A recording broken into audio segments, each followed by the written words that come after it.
Jednou z najkrajších lokalít západných Tatier sú Roháče. Nečudo, že sme sa tešili na stretnutie slovenských a poľských turistov na kopci Lúčna v nadmorskej výške 1653 metrov, ktoré už majú dlhú tradíciu. Avšak už od látanej doliny nás prevádzala hmla a dážď. Verili sme, že na vrchole nás uvíta slniečko. Lúčna je známa nádhernými výhľadmi na Osobitú, Rákoň, Ostrý Roháč, Volovec, Salatín či Brestovú. Ale ostalo iba pri snoch.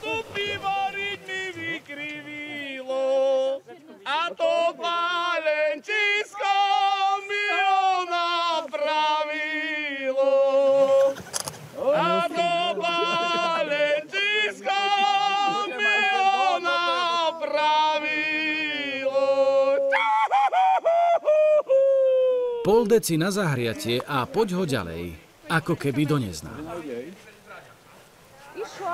Dobre námi. Dobre vám je. Dobre vám je. Zatiaľ žiadne výhľady na okolité hory.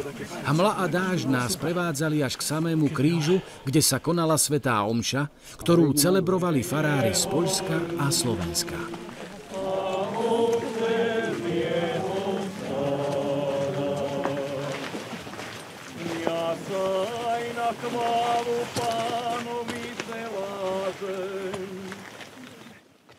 Wtedy Piotr zapytał: Panie, czy do nas mówisz tę przypowieść, czy też do wszystkich?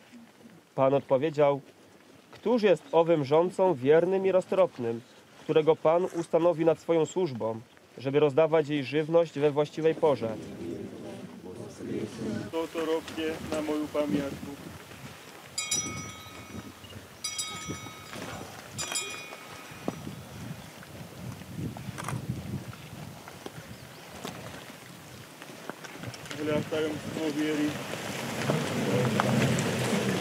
Vyrástal som tu od mala a naši otcovia veľmi mali radi hory a bola to ich aj obživa. Oni tu chodili pracovať. A dnes je deň, kedy sa vlastne tá turistická sezóna otvárajú sa hory a taká vďačnosť Pánu Bohu, že máme hory, že máme to okolo nás.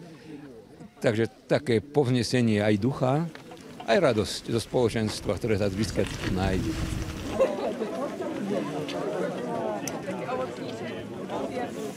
My sme taká typická zuberská rodina, ktorej tieto roháče prirástli k srdcu. A nedá nám tu prísť vždycky tú nedeľu, keď je táto svätá omša tu na Lúčnej, prísť tu s kamarátmi, so známymi, s rodinou, zajedno na svätú omšu, pomodliť sa, aby nám Pán Boh odpustil všetky tie naše hriechy a poprosiť ho o zdravie a o všetky tie dôležité veci, ktoré potrebujeme. Ale zase je tu tá druhá vec, že sa tu stretneme s partiou, s rodinou, s kamarátmi. Urobíme si taký bufet, ako máme tu, ktorý si robíme vždycky, keď ideme niekde do hôr. A tak.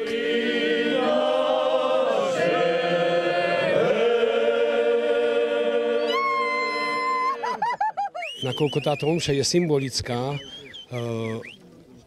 naši starí rodičia, prarodičia v tomto období vyháňali dobytok do hôľ a vždycky, keď dobytok zahnali na hole, tak slávili svätú omšu na hrebeňoch alebo pod hrebeňmi roháčov a bol to pre nich sviatok hôr.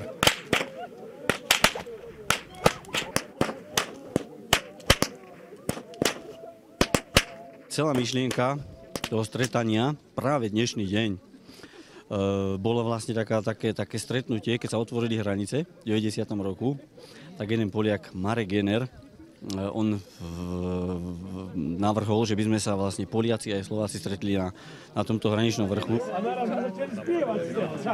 Škoda, že dneska nevyšlo počasie, lebo tie nástroje máme schované, ale keby bolo trošička lepšie, tak už by sa to hralo a tancovalo. A lepšie nakoniec aj bolo.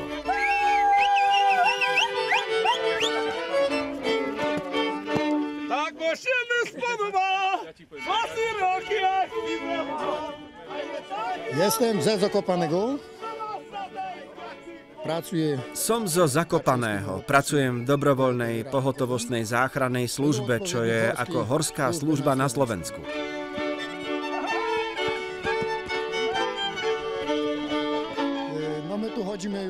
Chodíme sem od nepamäti. Stretávame sa s poľskou a slovenskou horskou záchrannou službou na výročie záchrany sovietských partizánov, ktorých previedli zo slovenskej nemocnice do Poľska.